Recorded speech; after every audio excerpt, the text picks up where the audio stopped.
There are so many smartphones these days, and a lot of them are similar in one way or another. However, some phones are truly unique. The Yota Phone 2 was released almost 3 years ago and it used to cost over 800 bucks. Now you can get it for just about 120 bucks, and it is probably the most unique cheap smartphone out there. My name is Linus, learn more in our full review.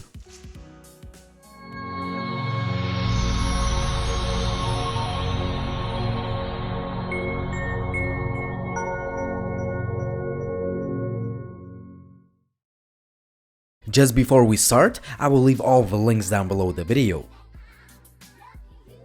It all starts with a premium presentation.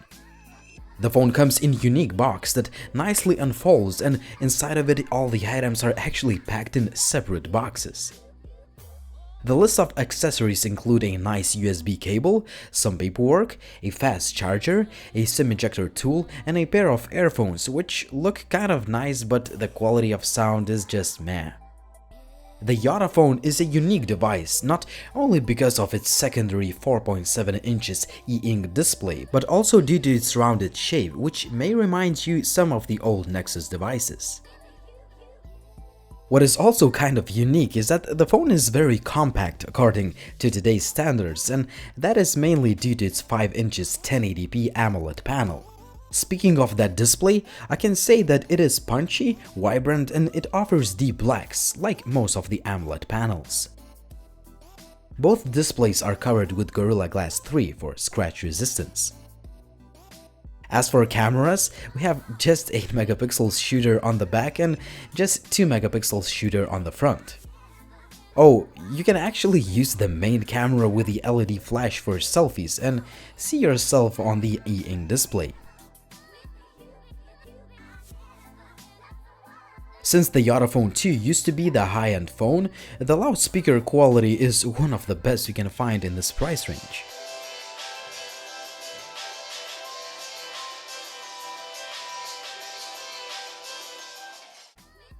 Overall, the device is well made and it sits comfortably in the hand. However, we don't have any premium materials like metal, there is no notification LED light, there are only on-screen navigation buttons, and last but not least, the volume rocker rattles quite a lot. Well, it may be due to the fact that there is a single nano SIM card tray inside of the button. The question is, what can you do with that secondary display and why is it there? Well, you can do a lot of things. First of all, you can see all your notifications and access some frequently used apps that sit on the Yota panels, which are highly customizable. You can access your calendar, contacts, play the music, and so on. Everything can be highly customized, but I think that that's the boring stuff.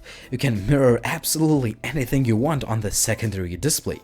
The possibilities are actually endless here. You can play some pre-installed games or use the display for your movie tickets. Not sure if you want to watch videos or even play some games on the black and white display that has much slower refresh rates, but it is kind of fun and it saves a ton of power.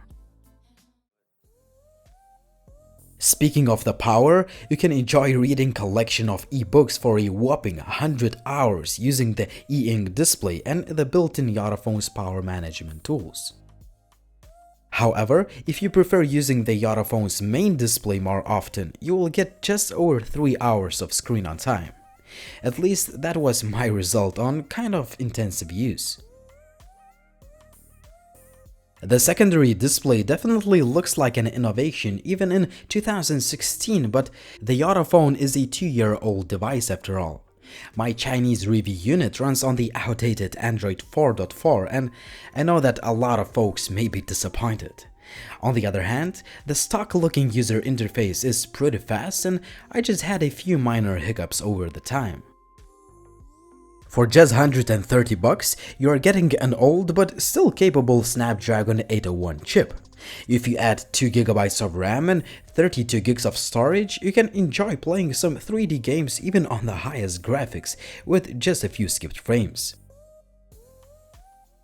The image quality is kind of average. The daylight images could have more detail and sharpness, the dynamic range adjustment is kind of poor, and the HDR mode leads to unnatural looking colors.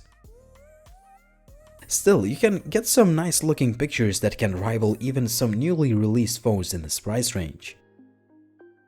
Where the YOTAPhone 2 is better than your average $130 phone is the low light. The photos are not the best, but they are definitely usable.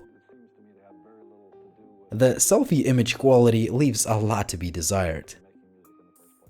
Currently I'm shooting with a YOTAPhone 2.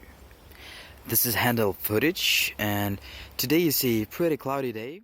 The 1080p video looks kind of okay, but don't expect any stellar looking footage from the phone this cheap.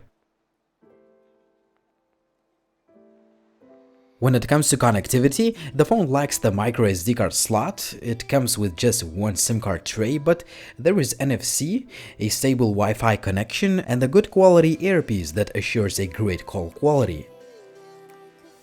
If you add the wireless charging feature, you may live with the previously mentioned shortcomings. Oh, almost forgot, the GPS is actually very accurate while navigating through the streets. That leads us to the final conclusion, and we should answer if the YOTAPhone 2 is worth buying in 2016. I think it is. $130 will get you a phone that is truly unique, mostly due to its secondary display. Whether you love reading ebooks or want to mirror the entire main display, the YOTAPhone 2 has you covered. However, this device is 2 years old and you get the outdated hardware, software, the volume rocker rattles, there is no notification LED light, the phone has just an average camera, and you are stuck with just one SIM card tray. Even with those shortcomings, I think that the YOTAPhone 2 is still one of a kind device at this price point, but it's up to you to decide whether that blend of uniqueness and the outdated hardware is worth your money.